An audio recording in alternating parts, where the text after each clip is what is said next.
Europe के मुख्तलिफ शहरों में मूसलाधार बारिश जिसकी वजह से रास्ते और अंडरपास भर गए और बहुत सी गाड़ियां तैरती हुई एक दूसरे से टकराती हुई बह गईं। इसके बरअक्स कुछ मकामात में लोगों ने बारिश का बहुत लुत्फ उठाया। सऊदी अरब में मौसमियात के कौमी मरकज ने कहा है कि जद्दा कमिश्नरी में मजीद बारिश के अमकानात ख़त्म हो गए हैं। आजिल वेबसाइट के मुताबिक कौमी मरकज ने ट्विटर पर बयान में कहा कि जनूबी जद्दा में 182 मिलीमीटर बारिश हुई है और ये पूरे इलाके में सबसे ज़्यादा बारिश का रिकॉर्ड है। कौमी मरकज़ का कहना है कि गुज़िश्ता 24 घंटों के दौरान जद्दा कमिश्नरी में किंग अब्दुल अजीज़ इंटरनेशनल एयरपोर्ट पर 86.8 millimetre, king Abdullah sport city में 81.2 मिलीमीटर, बनी मालिक में 97.4 मिलीमीटर, ओल्ड एयरपोर्ट के इलाके हयल सामिर मोहल्ले में 41.8 मिलीमीटर बारिश रिकॉर्ड की गई।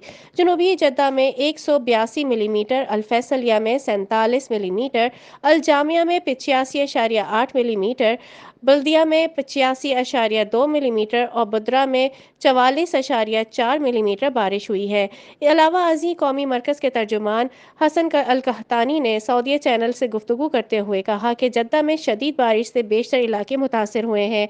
उन्होंने कहा कि मौसमियात का कौमी मरकज़ पहले से मुतल्लिका इदारों के साथ राब्ते में था। मुतल्लिका इदारे इंतबाही पैगामात जारी कर रहे थे।